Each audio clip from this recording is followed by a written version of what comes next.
Hello everyone, welcome to another movie review. I just got done seeing Denis Villeneuve's new movie, Dune. I will talk spoilers at the end of the video as usual, so don't worry about any spoilers. Wow, that was an awesome movie. And I gotta preface this by saying I don't know a thing about Dune. Like, I just know about desert and giant worm and spice and stuff like that. And that's it. Like, I didn't know anything really. Like, I purposely didn't want to go into this knowing much. I'm a big fan of David Lynch, but I've never seen his version of Dune. Mainly because a lot of people don't like that movie, and David Lynch himself disowned it. So I purposely avoided watching that. I wanted to check it out, especially because they put out a 4K set of it recently, which looks really cool and has all kinds of stuff in it.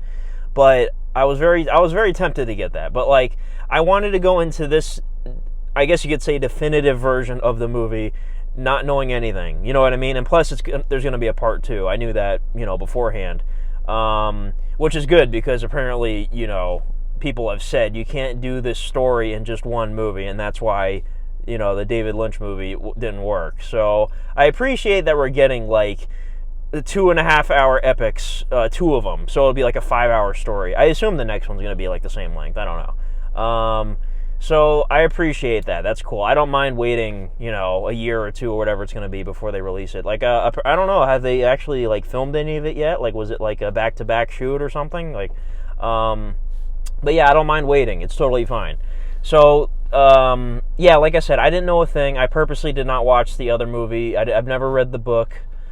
Because I wanted to see this, you know what I mean? Without knowing what's going to happen, you know what I'm saying?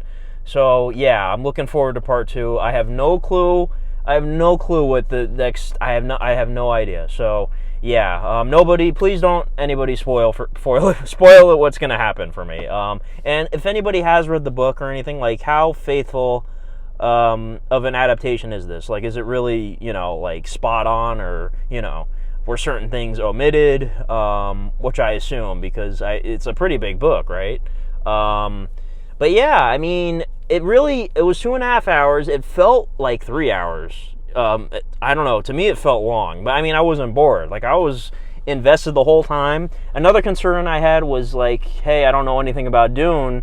I might be like confused about the movie. Like, I might not know what's going on. But I was totally not confused by a single thing. It's pretty straightforward, actually. So, yeah, I was kind of intimidated going into this. But, yeah, I mean, Denis Villeneuve, he did Blade Runner 2049. I'm a huge fan of that movie. It's in my top 10 favorite movies. I mean, Blade Runner, the first one, is my favorite movie. So, like, his sequel was that damn good. Like, it's in my top 10. So, I was so hyped to hear that he was making Dune when they first announced it a couple years ago, because I'm familiar with Dune being like this huge thing. So yeah, I mean, I've never actually seen any of his other movies, believe it or not. Like, he made Arrival and Sicario and Enemy with Jake Gyllenhaal. I've never seen any of those movies, so I definitely want to check out his stuff. Like, I don't know why I always put those off. I need to like finally watch those, his other movies, because like I said, Blade Runner 2049 really blew me away when I first saw that. And also, I saw that in IMAX. I saw this in IMAX because this was specifically filmed with IMAX cameras, and I gotta say, it was incredible. I couldn't imagine watching this for the first time on like a TV. I don't care how good of a setup you have. You need to watch this in an IMAX theater. It was awesome. The sound was incredible. The picture was amazing.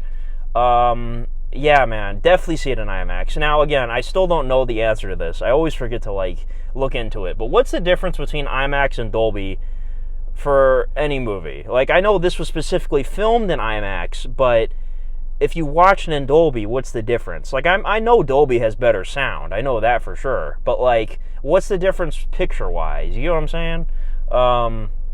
Yeah, it was really cool seeing it like that. So yeah, I mean, the visuals were, beautiful, amazing, everything. Like, what I love about his movies, whoever the special effects people are, man, they make everything look like practical. Even like the stuff that's CGI, everything looks like real, which is cool. I mean, man, like I said, I keep talking about Blade Runner 2049, but everything in that movie looks real. And the same case here. So, the cast was spectacular. We have a stacked cast. We got Zendaya, Timothée Chalamet, Jason Momoa, Josh Brolin, Oscar Isaac, Javier Bardem, Rebecca Ferguson, David Dastmalchian, Stellan Skarsgård. Man, this cast was stacked, and everybody was fantastic. Everybody did a good performance. I was so into the movie. I really was. I want to be kind of vague because, I feel like the less you know, I always say this, the less you know, the better. And yeah, I didn't know a thing, besides the basic stuff, I guess, if you could say. But yeah, the music by Hans Zimmer was incredible. And I forgot to look up who did the cinematography. Was it Roger Deakins? Because Roger Deakins, did Blade Runner 2049, and of course, that was beautiful. So I don't know who did the cinematography, but yeah, whoever did that, good job. Yeah, man, this is... I couldn't imagine anybody else doing a better job, honestly. This is the perfect choice to direct this movie. Yeah, the action was fantastic, too. Yeah, very visceral. There's very, very brutal, haunting moments, even. In terms of, a lot of the fighting, and, it's just... Yeah, I don't know how to explain it. Was it even... I don't know. Was it rated R or PG-13? I actually forgot to, check that. It could have been rated R. I could see it also being PG-13. It wasn't too, grotesque or anything like that. So maybe it was PG-13. I don't know. But, yeah, man, how much did this movie cost? That's another thing I'm wondering. I hope it makes $1 billion. I doubt it. I'd love this movie to make $1 billion. Blade Runner 2049 was a flop, unfortunately, at the box office. So, I don't know. But I feel like this might be more popular, because the theater I went to, the IMAX crowd, it's a bigger seating. It was almost full. So that's a good sign, if you ask me. When I went to see Blade Runner 2049 4 years ago in IMAX, there were not many people in my audience. So, yeah.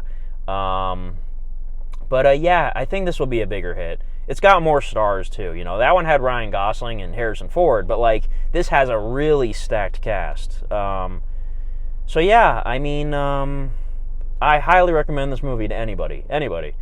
Okay, so, honestly, it's a similar thing with, when I reviewed Halloween Kills last week. It's there's going to be another part to come. So I can't...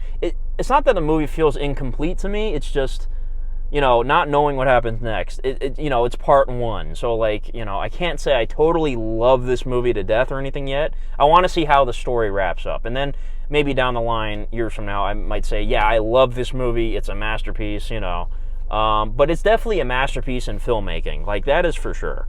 So, yeah. Highly recommended. So that's all I can say. As a rating, I definitely have to give this at least a 9 out of 10. I'm not going to say 10 out of 10 just yet. It didn't totally, enthrall me. The characters were great, but, I wasn't in love with the characters and the story. But, yeah, the movie was really a great time. So, I'll think I'll say 9 out of 10. Yeah, I think 9 out of 10 is, a very fair grade. But yeah, like I said, maybe part 2 will be even more epic, so I don't know yet. But yeah, if anybody has any idea when part 2 is coming out, or if they started filming or anything yet, let me know. I'll probably end up looking that up later. But yeah, it was really good. So anyways, I think that's about it for non-spoilers that I can think of. So I'm going to go into spoilers now. I don't know if I'm going to be saying much, actually. There wasn't really much... spoilers I want to talk necessarily. Like I said, the movie was very straightforward. So, yeah, I'm going to go into spoilers now. So leave the video if you haven't seen it. Go check it out. 9 out of 10. Highly recommended. So, spoiler time. So, actually, one of my big questions, I know this might be weird, but, what happened to Josh Brolin? Did he survive or what? If anybody... Actually, don't tell me, because maybe in the book you find out. You know what I mean? Maybe you do know what happens. So, actually, don't tell me that. But I'm just wondering, But yeah, it's Stellan Skarsgård, man. Jesus Christ. Terrifying, my lord. I really hope he dies in the next one. I really do. Yeah, man. This movie was crazy. The worms were really cool, too. I like the way that was done. I really hope like Stellan Skarsgård gets eaten by a worm or something. But yeah, like I said, I don't really have much for spoilers, really. Because like I said, people will know what's going to happen in the second half. So like, I don't really want to discuss that sort of stuff, and somebody might tell me something I don't want to know. So yeah, that was really my only concern. I was like, what happened to Josh Brolin? I assume he died. So that's my assumption. I don't know. But yeah, I guess I can't really do a spoiler section. So I guess that's it. But anyways, that's been Dune Part 1. Very good movie. Awesome movie. So yeah, thanks for watching, guys, and let me know what you thought of the movie, obviously. And yeah, see you later. Bye-bye.